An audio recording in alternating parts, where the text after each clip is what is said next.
여느 때처럼 많은 사람들이 예수님의 말씀을 듣기 위해서 모여들었습니다. 해변가에 많은 사람들이 줄지어 있고, 그리고 예수님은 배 위에 오르셔서 그곳에서 하나님의 말씀을 전하고 계십니다.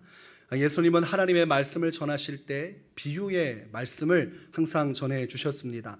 오늘 이 말씀도 씨 뿌리는 비유를 통해 하나님의 메시지를 전하고 계십니다. 이 씨 뿌리는 비유는 네 가지 상황에 대한 말씀이고, 마태복음 13장 3절에서 9절까지의 말씀을 보면 이 씨 뿌리는 비유가 어떤 것인지를 예수님께서 1차적으로 설명을 해 주십니다. 첫 번째는 씨를 뿌리는 자가 길가에 씨를 뿌립니다. 그랬더니 새들이 와서 길가에 뿌려진 이 씨를 먹어버렸다고 말씀을 하십니다. 두 번째는 씨앗이 흙이 얕은 돌밭에 떨어지게 됩니다. 그랬더니 흙이 많지 않은 얕은 돌밭이라서 싹은 나왔지만 뿌리를 내리지를 못합니다. 그러니 해가 쨍쨍 비춰지니까 결국 이 씨앗은 말라 죽고 말았습니다.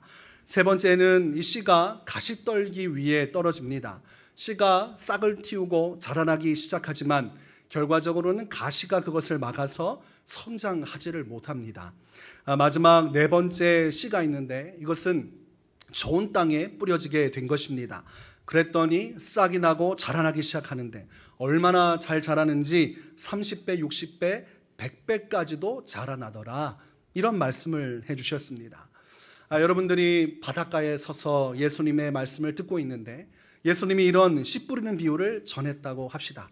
그럼 여러분 이 말씀만을 들었을 때 무슨 말씀인지 이해가 되십니까? 이해가 되지 않지요. 그 당시에 그곳에 있던 사람들도 똑같았습니다. 예수님께서 씨를 뿌리고 그 씨앗이 뿌려진 땅에 의해서 어떻게 되는지에 대해서 이야기할 때에 도무지 알아들을 수가 없는 것입니다. 우리 보고 씨를 뿌려서 농사를 하라는 말씀인지 이게 도대체 뭐가 뭔지 아무것도 알 수가 없는 것이죠.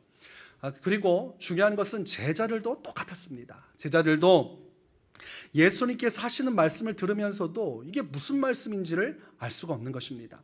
그러니 모여진 수많은 허다한 사람들도 이해를 못하고 있고 예수님 측근이라 예수님을 보필하고 함께 이 사역을 거하는 이 제자들도 이 말씀을 이해를 못하는 겁니다. 여러분, 설교자는 이해를 시켜줘야 하고 말씀은 전해질 때 깨달아져야 되는데 이런 일들이 일어나지 않습니다. 왜냐하면 예수님께서 비유를 말씀하셨기 때문입니다. 그래서 제자들이 예수님께 묻습니다. 마태복음 13장 10절에 어찌하여 그들에게 비유로 말씀하시나이까?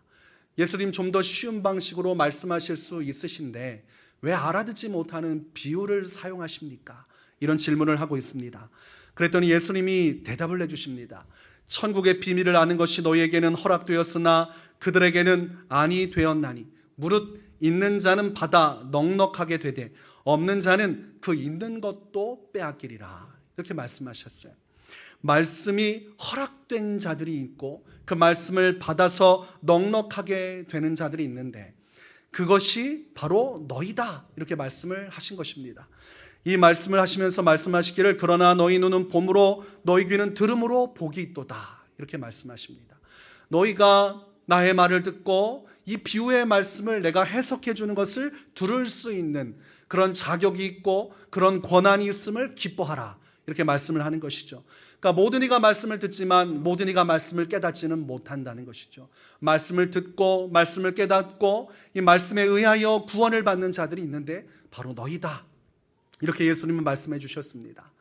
우리가 하나님 나라 가는 것 누구나 다 가는 것 아닙니다. 누구나 다 하나님의 말씀을 듣고 깨닫고 받아들이는 것 아닙니다. 이 말씀을 우리가 그대로 받아들인다고 하면 우리가 예수님의 복음을 믿는다는 것은 참 큰 복입니다. 수많은 세상의 사람들 중에서 수많은 세대를 거쳐가는 인생 속에서 우리가 예수를 믿는다는 것은 복이라는 것이죠. 그래서 우리가 예수님을 믿는다는 것만으로도 우리는 이 세상에서 성공한 사람들입니다. 우리의 인생 전체를 다 잃어버린다 할지라도 이 천국의 복음, 생명의 말씀을 믿었기에, 이것을 보고 들었고 깨달았기에 그것이 복이라고 예수님은 말씀해 주셨습니다. 에베소서 3장 7절에 이 복음을 위하여 그의 능력이 역사하시는 대로 내게 주신 하나님의 은혜의 선물을 따라 내가 일꾼이 되었노라, 이런 고백을 사도 바울이 하고 있습니다. 자신이 구원받은 것, 이것은 이 복음의 능력이 따라 이루어진 것인데 선물이라, 하나님의 은혜의 선물을 따라 내가 구원받았고 또한 하나님의 사명을 부여받았다, 이렇게 표현을 하고 있습니다. 그래서 예수 믿는 것도 복이요, 예수님을 믿고 사명을 따라 살아가는 것도 복입니다. 구원받지 못하면 사명도 없습니다. 사명이 없는 자는 편하게 살지만 그에게 구원은 없습니다. 그래서 우리가 예수님을 믿은 것이 얼마나 큰 복인지, 그 안에서 비록 힘들고 어려워도 주님이 말씀하시는 사명을 따라 살아갈 수 있는 것이 얼마나 큰 특권인지를 깨달아야 됩니다. 그러니 주의를 할 때마다, 고단할 때마다 우리가 어떻게 하게 됩니까? 내가 예수 믿어서 이게 웬 고생인가? 이게 아니라 내가 예수님을 믿었기에 구원받았고, 구원받았기에 이 고난도 동참할 수 있구나. 그래서 사도들이 고통 속에 있을 때에, 핍박을 받을 때 예수의 이름으로 핍박받는 것으로 인하여 기뻐하였다, 그의 이름으로 고난받는 것을 기뻐하였다, 이렇게 성경은 기록을 하고 있습니다. 그래서 우리 안에 그 기쁨이 넘쳐야 됩니다. 우리가 잘나거나 대단해서가 아니라 하나님께서 우리에게 은혜를 베푸셨기에 우리는 오늘 예수님을 주로 고백하며 주를 위해 복음의 일꾼으로서 세움받았다는 것을 알아야 됩니다. 이 세상에는 헛된 수고가 있고 또한 영광스러운 수고가 있습니다. 이 세상의 것을 위해서 일생을 낭비하는 것은 헛된 수고입니다. 결국은 다 사라질 것들이기 때문입니다. 이 세상에서 주는 모든 영광은 아무것도 아니라 풀이 죽고 마르는 것처럼 아무것도 아니지만 하나님의 영광은 세세토록 있으니 하나님이 영원하시기에 주를 위해 살아가는 수고가 영광스러운 수고요, 의미가 있는 수고입니다. 그러니 우리가 주의 복음을 위해 애쓰는 삶은 참으로 가치 있는, 아주 의미 있는 영광스러운 수고라고 할 수가 있겠습니다. 그래서 우리가 이 수고로움에 동참하는 것을 감격스럽게 생각해야 됩니다. 우리가 이 땅에서 생명을 마칠 때 주님, 제 일생 주님을 위해 살다가 이렇게 주 앞에 서게 하시니 감사합니다, 이런 고백이 있어야 돼요. 생명의 마지막에 내 인생을 돌이켜보면서 뿌듯하게 생각하고 내가 참 잘했구나 라고 말할 수 있는 하나님의 사명을 붙드는 인생을 살아가야 되는 것입니다. 그렇다면 우리가 헛되지 않은 인생을 살고 복음의 일꾼으로 살기 위해서 아주 중요한 것은 어떻게 우리가 신앙생활을 해야 하는가, 이것이 참 중요합니다. 우리의 수고가 헛되지 않은 신앙생활을 추구해야 하고, 그러려면 하나님의 말씀을 바로 깨달아야 되는데, 오늘 이 성경 말씀은 우리의 삶이 헛되지 않도록, 우리가 일꾼으로서 바른 신앙생활을 할 수 있도록 하는 기준을 제시해주고 있습니다. 여러분, 지피지기면 백전불태라는 말이 있습니다. 손자병법에 나오는 말인데, 적을 알고 나를 알면 100번 싸워도 위태롭지 않다는 것이죠. 오늘 이 말씀, 이 씨 뿌리는 비유는 하나님께서 우리를 깨달아 알라는 말씀이에요. 우리가 지금 하나님 앞에서 어떤 신앙생활을 하고 있는지, 우리가 영적인 현실을 이 말씀의 기준으로 살펴서 온전히 우리를 깨달을 때, 우리가 어떤 모습으로 주 앞에 살아가고 있는지를 깨달을 때, 그때부터 바른 신앙은 열려지고 우리가 헛되지 않은 영광스러운 신앙의 길로 갈 수가 있는 것입니다.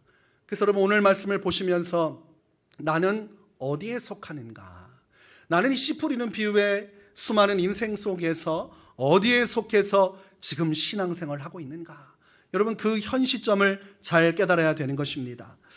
여러분과 저는 이 넷 중에 반드시 한 가지에 속해 있습니다. 세상에서는 MBTI라는 것을 통해서 사람의 성향을 파악하지요.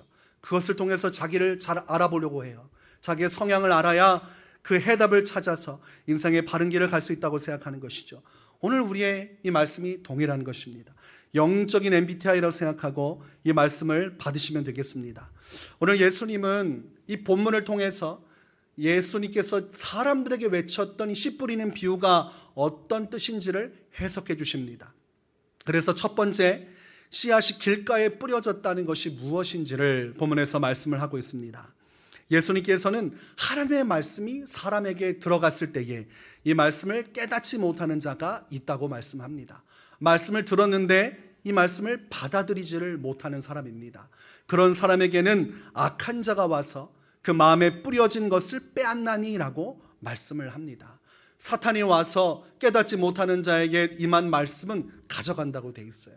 그래서 말씀이 임할 때 그 즉시 하나님의 말씀으로 받지 못하고 마음에 이것을 온전히 깨우치지 못하고 이것에 대해서 무관심하게 무심하게 한 귀로 듣고 한 귀로 흘리는 사람은 말씀이 씨앗이 심령 안에 심겨지지 않습니다. 즉 하나님의 말씀과 전혀 상관이 없는 인생을 살아가게 됩니다. 그러니 말씀을 듣는 삶과 인생을 살아가는 삶이 극단적으로 나뉘어지게 되어 있습니다. 말씀이 아무리 부어지면 뭐합니까? 아니 땅에 심기어 들어가야 그 안에서 싹이 틔워질 것 아닙니까? 아니 땅에 제대로 들어가지도 않은 씨앗이 어떻게 생명을 틔우겠습니까?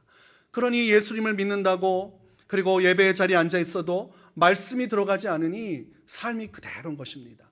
그래서 불신자나 또는 예수 믿는다고 하나 그 입술의 고백은 있지만 이 말씀이 들어와 심겨지지 않는 사람은 여전히 세속적인 삶을 살아갑니다. 도둑질하던 사람은 여전히 도둑질을 하고 음란을 행하던 사람은 여전히 음란을 행하고 그리고 사기를 치던 사람은 여전히 사기를 치며 살아가요.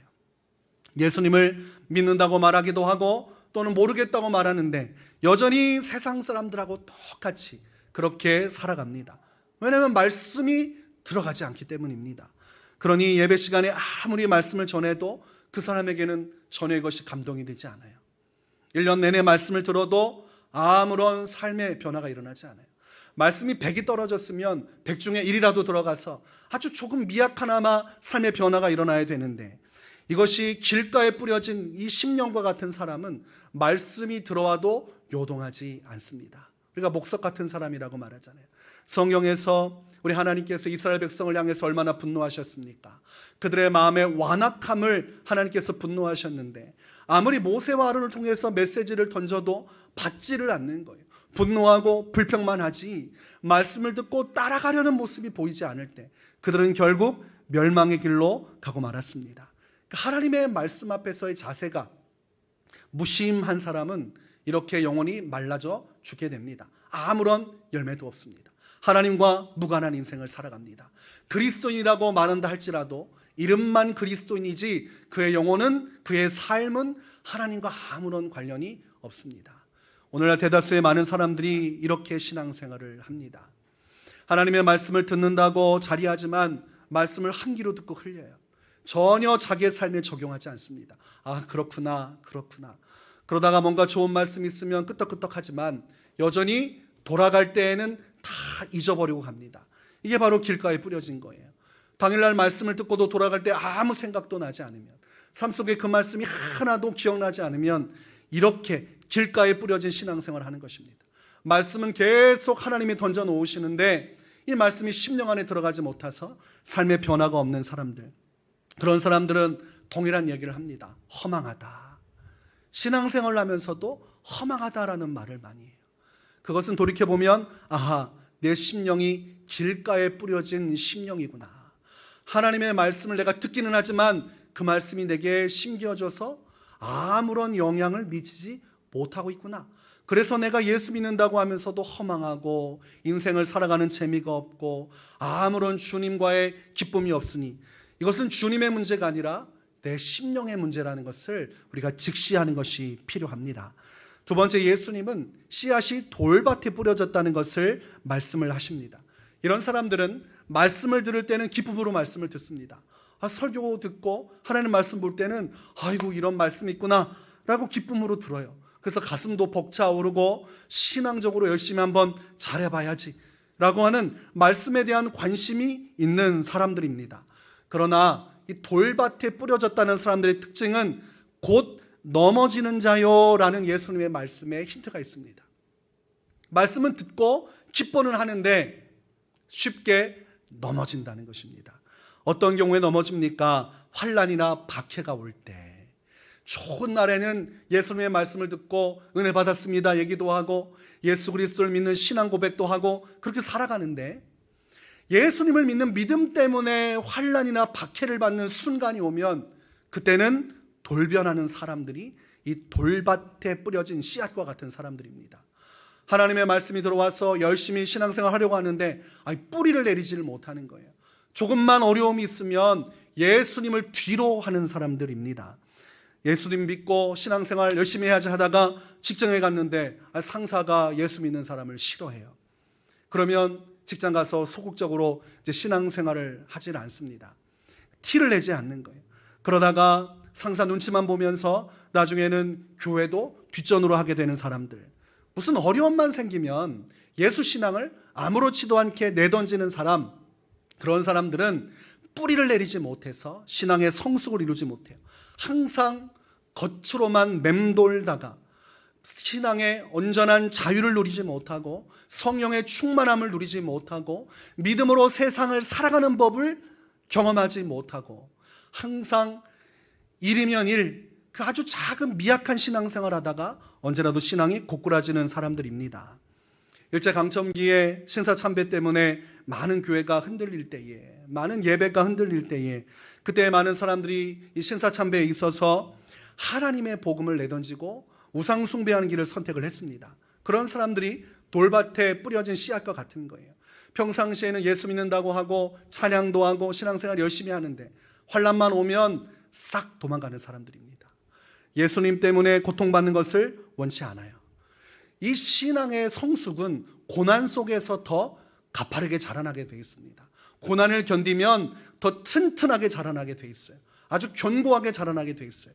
근데 고난 때마다 넘어지니 신앙이 자랄 수가 없어요. 뿌리를 내리지 못해요.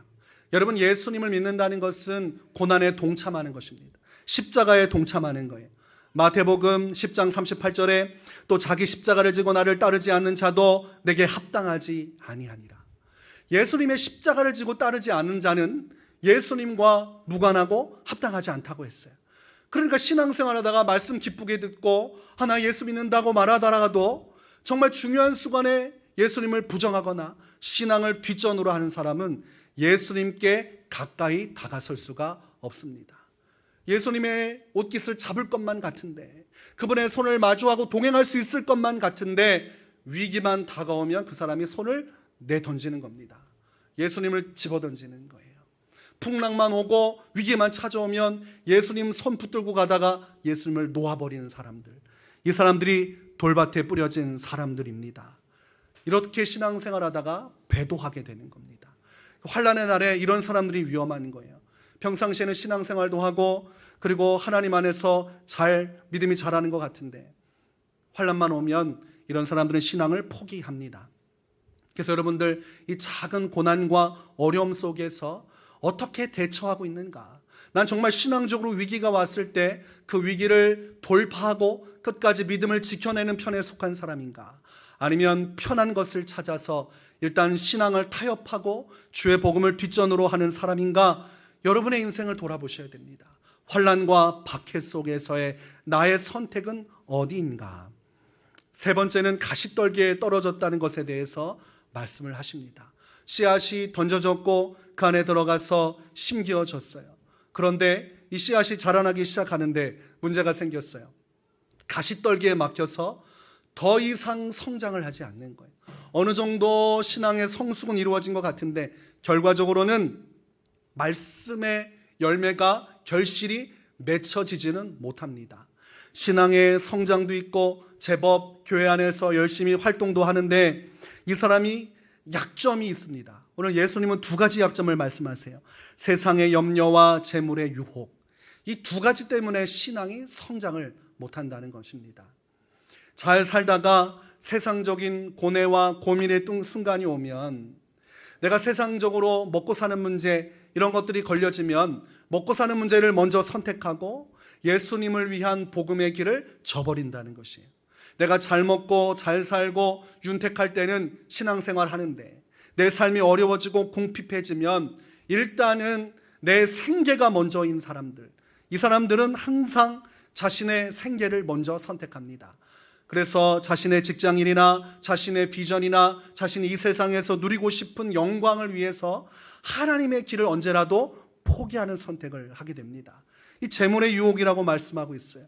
돈 버는 것, 세상적으로 성공하는 것을 위해서라면 신앙은 뒷전으로 한다는 것입니다. 우선순위에서 선택적으로 주의 말씀을 뒤로 하는 거예요. 우리 예를 들어 봅시다. 고3 아이가 있어요. 수험생이 되었어요. 그때 부모들의 고민이 생겨납니다. 이 고3 잘 보내야 아이의 인생이 활짝 펼 텐데, 내가 원하는 의사도 되고 변호사도 되고 직장에 가서 큰 기업에 가서 보란 듯이 살 수 있고 사람 대접 받을 때인데 이런 세상적인 생각을 하게 됩니다. 그러면서 고민을 하게 돼요. 그리고 결정을 하게 되죠. 이 고3 기간 동안은 내 자녀도 나도 신앙생활을 일단 뒤로 한다. 자녀는 무조건 학원에 보내고 주일도 학원에 보내고 공부하는 것에 집중하고 나도 쓸데없는 거 다 뒤로 하고 자녀 뒷바라지 하는데 1년을 썼겠다. 그러면서 신앙의 것을 뒤로 하기 시작을 합니다. 그리고 뭐라고 생각합니까?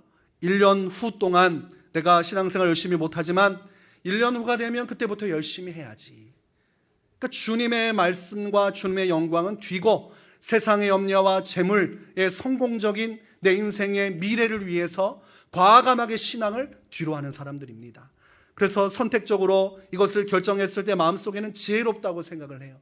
어차피 하나님은 영원히 계시고 교회 무너지는 것 아니고 나 없다고 문제 없으니 내가 1년만 있다가 돌아오면 되지 않겠는가. 그런데 간과하는 게 있습니다. 이 영혼에 대한 지식이 없는 거예요. 영적으로 무지한 것입니다. 1년 동안 내 영혼이 망가지고 부서지고 깨어진다는 사실을 모르는 거예요. 내 심령이 쇠로 되어 있다고 생각하는 겁니다. 사람은 하루라도 주의 은혜가 없으면 인생의 허망함에 몸부림치게 되어 있습니다.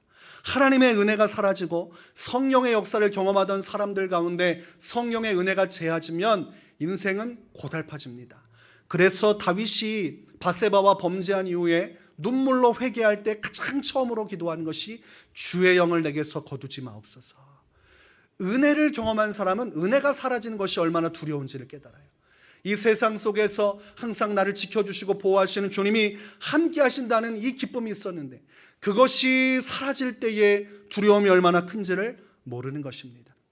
그리고 1년 동안 신앙생활을 멈추고 이 공부하는 것에 집중한다고 합시다. 그래서 하나님께서 1년 후에 괜찮다, 잘했다 이렇게 말할 것 같습니까? 영적으로 수많은 하늘의 복을 놓치게 되어 있어요. 그리고 1년이 지난 다음에 전처럼 신앙생활 잘할 수 있을 것이라고 생각합니까?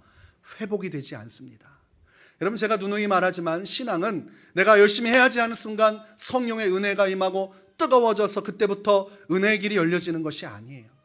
하나님의 은혜를 누리기까지 눈물로 회개하고 뉘우치고 자복하여 엎드릴 때 주님이 긍휼과 자비로 은혜를 베푸시는 것이지 내가 원한다고 해서 언제나 은혜 받을 수 있는 것 아닙니다. 은혜의 결정권이 내게 있는 게 아니에요. 여러분, 하나님의 은혜는, 성령의 은혜는 값싸지 않아요. 그래서 이것을 착각하는 사람은 내 멋대로 살다가 언제라도 내가 죽게 돌아오면 주님이 은혜 주시겠지라고 말을 하지만 그때는 더 큰 것을 내놓아야 할 그런 생각을 가져야 됩니다. 우리 하나님 앞에서 엎드려서 눈물로 회개하고 기도하고 간구하고 그래서 수날을 통해서 하나님이 그 마음을 비추어 보사 온전해지면 그때 은혜 주시는 것입니다. 그렇게 은혜가 가벼운 것이면 예수님을 사람들은 다 만만하게 보지요. 은혜는 그렇게 쉽게 주시는 것이 아니에요. 목회자도 마찬가지예요. 항상 깨어서 주 앞에 엎드리고 자복할 때 그 은혜가 목회자에게도 임하지, 목회자라고 해서 기도하면 바로 하늘에서 성령이 떨어지는 줄 압니까? 항상 겸비한 마음으로 주님을 경외하는 마음으로 항상 조심하며 주 앞에 머물러 있을 때 주님의 자비가 목회 가운데 성도들에게 흘러가는 거예요. 언제라도 내가 띡하면 주님이 은혜 쏟아주고 이런 식으로 하나님은 일하지 않습니다. 주님은 높고 위대하기에 주님을 경외하고 진실로 하나님 앞에 간절함을 가지고 엎드리는 자에게만 은혜가 임합니다. 1년 동안 내 멋대로 살다가 돌아와서 은혜 받아야지 이런 마음을 가진 사람을 주께서 어떻게 보시겠습니까? 1년 동안 하나님께서 받아야 할 영광을 집어 던진 거 아닙니까? 내 자녀는 잘 돼도 하나님의 영광은 어떻게 되든 상관없다고 하는 거 아니겠습니까? 그래서 이 사람의 신앙의 문제가 되는 거예요. 주객이 전도된 만큼 하나님의 영적인 은혜도 끊어지고 그 안에서 신앙이 자랄 수가 없고 열매를 맺을 수가 없습니다. 여러분, 인생에 수많은 도전이 오겠지만 그때 여러분은 어떻게 살아갑니까? 세상적인 성공을 위해서 여러분 가시떨기에 던져진 자처럼 그렇게 상황에 따라 신앙을 던지기도 하고 붙잡기도 하면서 내 멋대로 살고 있진 않습니까? 그렇게 세상적인 영광을 위해 예수 신앙을 언제든 포기할 수 있는 사람에 대해서 누가복음 12장 20절에서 하나님은 어리석은 부자에게 하신 말씀을 그대로 전해주십니다. 어리석은 자여, 오늘 밤에 내 영혼을 도로 찾으리니 그러면 내 준비한 것이 누구의 것이 되겠느냐? 여러분, 열심히 인생의 미래 계획을 가지고 일단 신앙은 뒤로 하고 이 세상 영광을 위해서 살아간다고 칩시다. 1년 후에 그리고 나중에 때가 되면 열심히 주를 위해 헌신해야지 라고 기약 없는 자기 위로를 하지만 주님은 말씀하십니다. 오늘 밤에 내 생명을 내가 찾아간다면 지금 너는 어떻게 되겠느냐? 가시떨기에 던져진 사람은 어리석은 사람이에요. 하나님이 언제라도 나를 기다려줄 거라고 생각하고 있습니다. 내 인생의 날이 언제인지도 모르고 하나님의 심판이 언제 내게 떨어질지도 모른 채로 그렇게 자기 계산이 옳다고 생각하지만 자기 꾀에 자기가 넘어가게 될 것입니다. 우리 예수님은 마지막 네 번째 이 좋은 땅에 뿌려졌다는 것에 대해서 이야기를 하십니다. 이것이 신앙인이 가야 할 바른 신앙이요, 우리의 수고가 헛되지 않게 하는 아주 영광스러운 선택의 길입니다. 이 사람들은 말씀을 듣고 깨달아서 이 말씀에 순종하는 자들입니다. 어떤 상황과 환경에도 그르치지 않고 박해가 오고 환란이 와도 흔들리지 않아요. 세상적으로 성공할 수 있는 길, 더 잘 살 수 있는 길이 있어도 신앙을 포기하면서까지 그 길을 선택하지 않습니다. 그저 한결같이 주의 말씀을 붙들고 살아가는 사람들입니다. 이런 사람은 신앙이 성장하기 시작하는데 한계가 없기 때문에 무지막지하게 신앙이 자라나기 시작합니다. 예수님을 누구보다 늦게 믿었어도 이 온전한 이 말씀 앞에서 순종하고자 하는 신앙으로 내 인생 가운데 이 말씀을 가장 소중하게 붙드는 사람은 20년, 30년 된 사람보다 신앙이 빠르게 가속도가 붙기 시작합니다. 그래서 마태복음 19장 30절에 그러나 먼저 된 자로서 나중되고 나중된 자로서 먼저 될 자가 많으니라, 이렇게 말씀하셨습니다. 제가 하나님 사역하면서 이 경우를 많이 봤어요. 예수 믿은 지 얼마 안 됐지만 심령이 말씀을 사모하는 사람이라 이 말씀을 받아먹기 시작하는데 날이 갈수록 신앙이 성장하기 시작하는 거예요. 목회자가 이야기를 하면 대부분의 성도들은 받지를 않습니다. 내가 좋아하는 것은 받지만 내 뜻이 아닌 건 받지 않아요. 선택적으로 내 지혜를 따라 적당히 신앙생활을 합니다. 돌밭에 빠진 신앙생활을 하기도 하고 가시떡이 신앙생활을 해요. 세상으로 나가서 무엇보다 예배 신앙생활 사수하라고 해도 세상적으로 돈 버는 거 급하면 일단은 세상 일부터 선택합니다. 아무리 말씀이 선포돼도 자기가 듣고 싶은 것만 듣고 말씀이 깊이 심기지 못하고 열매를 못 맺는데, 이 네 번째 좋은 땅에 뿌려진 사람은 말씀을 100% 다 수용하는 사람들이에요. 그런 사람들에게 보는 것은 신앙의 성숙뿐만이 아니라 하나님의 살아계심을 경험하는 체험적 신앙이 이루어진다는 것입니다. 목회자는 똑같은데 말씀은 똑같이 선포되는데 누군가는 허망하다 하면서 교회를 왔다 갔다 하고, 누군가는 잠깐 은혜를 받고 뜨거워졌다가 세상에서 넘어져서 토라져서 엄청나게 영적으로 두들겨 맞고 그렇게 힘겹게 와서 겨우 채웠다가 또 세상으로 향해서 두들겨 맞고 들어오는데, 이 사람은 끊임없이 은혜를 향해서 예배의 자리, 신앙의 자리에 와서 말씀대로 순종을 해요. 그러면 그 사람이 어리석은 사람처럼 보이지만 그 사람이 세상적인 일도 하나님이 책임져 주기 시작하고 그 사람이 교회에서 영향력을 확대하기 시작합니다. 그리고 그 사람을 통해서 하나님이 구원의 역사를 이루어가기 시작을 합니다. 그래서 똑같은 인생을 살아가지만 말씀 앞에서 어떠한 심령으로 섰는가가 우리 인생의 결과로 돌아오게 되어 있는 것입니다. 오늘 이 말씀은 명확한 것인데 심은 대로 우리가 거두게 되는 하나님의 역사를 말씀하는 것입니다. 갈라디아서 6장 7절에 스스로 속이지 말라. 하나님은 업신여김을 받지 아니하시나니 사람이 무엇으로 심든지 그대로 거두리라. 네 가지 유형의 씨 뿌리는 비유가 있고 그에 따라 사람마다 반응이 천차만별로 다르게 이루어집니다. 여러분들은 반드시 이 네 가지 모델 중에 한 가지에 들어가 있습니다. 여러분이 만약 이 말씀이 나랑 상관없다고 말하면 거짓말하는 사람입니다. 어떤 사람은 말씀이 들어와서 열매도 안 맺고 여전히 내 뜻대로 내가 인생의 주인이 돼서 살아가는 길가에 떨어진 씨앗과 같은 삶을 살아요. 어떤 사람은 말씀을 듣지만 이 돌밭에 심겨진 거라 박해가 오고 환란이 오면 신앙생활 중지합니다. 세상에서 예수에게 한마디도 하지 않아요. 모든 것을 다 환란 속에서 중재하는 사람. 그러니 신앙이 재미가 없지요. 역동성이 없지요. 왜냐하면 세상은 예수 믿는 사람 별로 좋아하지 않기 때문입니다. 그러니 그럭저럭 교회 문턱을 왔다 갔다 하고 신앙도 좀 아는 것 같은데 뭐가 뭔지 잘 모르는 사람이에요. 예수가 누군지도 잘 몰라요. 십자가를 지지 않으니까 예수님의 마음도 몰라요. 십자가의 가치도 잘 몰라요. 왜냐하면 어려울 때마다 예수님을 부정하는데 그게 무슨 의미가 있겠습니까?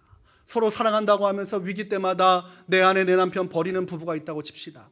끈끈한 사랑이 이어지겠습니까? 아름다운 부부의 사랑의 역사가 이어지겠습니까? 냉랭해지죠. 그러니까 돌밭에 뿌려진 사람은 항상 신앙이 냉랭해요. 뜨겁지 않아요. 진실한 사랑을 주님과 나누지 못합니다. 가시떨기에 뿌려진 사람은 언제라도 나의 이득을 위해 주립을 버리니 신앙이 성장하다가도 욕망에 사로잡혀서 주님께서 원하시는 그 신앙의 성숙으로 나갈 수가 없습니다. 항상 그 문턱에서 내 욕심의 문제에서 머리를 굴리다 보니까 신앙의 깊이로 못 나와요. 기도의 세계로 들어가지 못해요. 아니, 기도할 시간에 내가 더 유익한 시간이 있을 텐데 자꾸 내가 어떤 것이 유익하고 어떤 것이 나에게 도움이 될까? 세상적인 생각, 재물적인 생각, 이 세상 기준의 생각에 사로잡혀 있어서 하나님과의 깊이 있는 만남으로 가지 못합니다. 모세가 40주 40야를 하나님의 임재 속에 있었던 그 삶을 살아가지를 못합니다. 한나가 눈물로 기도하며 주 앞에서 엎드려서 시간 가는 줄 모르고 눈물로 기도했던 그 시간을 경험하지 못해요. 항상 이 세상의 욕망에 의해서 신앙이 끊어지기 때문에 말씀의 깊은 연속성 속으로 들어가지 못합니다. 여러분, 말씀을 온전히 받아 누리지 못하면 신앙은 붕괴되기 시작합니다. 좋은 땅에 뿌려진 씨앗이 아닌 이 세 가지 모델은 다 신앙이 무너지는 것입니다. 고린도전서 10장 12절에 그런즉 선줄로 생각하는 자는 넘어질까 조심하라. 언제라도 사람은 신앙이 좌초될 수 있다는 것을 알아야 됩니다. 마태복음 7장 25절에 말씀을 붙들고 살아가는 자들이 얻는 복이 있는데 비가 내리고 창수가 나고 바람이 불어 그 집에 부딪히되 무너지지 아니하나니 이는 주추를 반석 위에 놓은 까닭이요. 하나님의 말씀대로 살면 이게 반석 위에 주추를 놓은 사람이라 막 비가 내리고 위에서 홍수가 쏟아지고 바람이 불어도 그 사람은 신앙이 요동하지 않아요. 꾸준히 그 열매가 자라나서 결실을 맺기 시작합니다. 이 세상에 속해 살아가지만 이 세상이 아닌 하나님의 말씀을 따라 살아가기에 하나님이 강력하게 보호해 주시고 그 말씀대로 순종하는 자에게 주시는 복을 그 사람에게 부어주시는 것입니다. 그래서 누군가가 만약 저에게 와서 어떻게 신앙생활을 복되게 할 수 있습니까? 어떻게 하면 하나님을 만날 수 있습니까? 라고 묻는다면 이 네 번째 신앙생활을 하십시오. 하나님의 말씀을 인생에서 가장 중요한 우선순위에 두셔야 합니다. 내 목숨보다도 하나님의 말씀이 더 소중해져야 합니다. 내 인생의 비전과 성공보다도 하나님의 말씀이 먼저 되어야 합니다. 내가 어떠한 고난을 받는다 할지라도 이 말씀이 내 고통과 괴로움의 순간보다 더 가치 있다고 여기셔야 합니다. 그래서 말씀이 내 인생에서 가장 지극히 높은 자리에 있는 자만이 심령이 변화되어지고 말씀 안에서 새로워져서 그 안에서 하나님의 성령의 역사에 쓰임받는데 그를 통하여서 하나님의 나라가 이루어지게 됩니다. 30배, 60배, 100배의 결실을 맺게 되는 것입니다. 그래서 예수님은 오늘날도 이 말씀을 가장 소중히 여기고 이 말씀대로 살기를 결단한 사람들을 기뻐하십니다. 예수님께서 마가복음 3장 35절에 누구든지 하나님의 뜻대로 행하는 자가 내 형제요 자매요 어머니니라. 나를 낳아준 어머니가 복되다고 너희는 이야기하지만 너희는 들으라. 오늘 선포되는 이 말씀을 마음에 심고 그것이 심령에 뿌리를 내려 그 말씀대로 순전히 순종할 수 있다면 그 사람이 진정한 나의 가족이다. 이렇게 예수님이 말씀하고 있는 것입니다. 여러분의 신앙은 어디로 향하고 있습니까? 여러분에게 인생에서 가장 중요한 것은 무엇입니까? 이 말씀이 선포될 때에 이 말씀을 여러분 심령으로 받기 위해 여러분 집중하고 있습니까? 이 말씀이 성령에 의해서 내 안에 들어왔을 때 이 말씀을 놓치지 않기 위해서 여러분 심령에 붙들어대고 있습니까? 하나님께서 내게 말씀하시는 것이 무엇인가? 성령께서 지금 내게 말씀하시는 것이 무엇인가? 여러분 그 마음을 가지고 말씀을 들으면 성령이 여러분 마음에 말씀을 심겨 주십니다. 그때 여러분이 그 말씀을 한번 듣고 그리고 여러분이 잊어버리면 사단이 빼가서 여러분 정처 없이 이 세상에 또 흔들리게 될 것입니다. 항상 주의 말씀을 사모하고 그리고 여러분 결단하십시오. 목숨을 잃는 한이 있어도 내게 주신 말씀이 있다면 그 말씀에 내가 순종하겠습니다. 여러분, 이 신앙을 가지면 여러분의 모든 영적인 문제가 해결됩니다.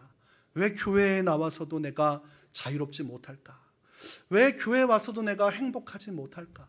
왜 일생을 살아가면서 예수 믿는 나와 예수 믿지 않는 사람의 삶이 별 차이가 없을까? 하나님의 말씀 앞에서 여러분의 삶이 그 해답입니다. 다윗이 시편 119편 105절에 말합니다. 주의 말씀은 내 발의 등이요 내 길의 빛이니이다. 다윗이란 위대한 사람이 서기까지, 그가 어린 목동에서 이스라엘의 왕이 되고 위대한 군주로서 하나님의 나라, 다윗의 나라, 영원한 주의 메시아의 나라의 표징이 된 것은 그가 항상 주의 말씀을 가장 소중히 여기고 그 말씀대로만 살아갔기 때문입니다. 오늘 우리가 다윗처럼 살기를 원하면 여러분에게 전해진 이 말씀을 우습게 생각하지 마십시오. 성령께서 강단을 통해 전해지는 여러분에게 주시는 말씀을 귀담아 들으시기 바랍니다. 예수님이 말씀하시기를 들을 귀 있는 자는 들을지어다. 이 말씀은 누구에게나 전해집니다. 여러분에게 전해지고 모두가 듣게 됩니다. 그 말씀을 듣고 여러분이 어떤 선택을 하는지가, 어떤 땅에 뿌려진 씨앗과 같은 삶을 선택하는지가 여러분에게 그대로 되돌아가게 될 것입니다. 오늘 이 말씀을 통해서 여러분 스스로를 분별하십시오.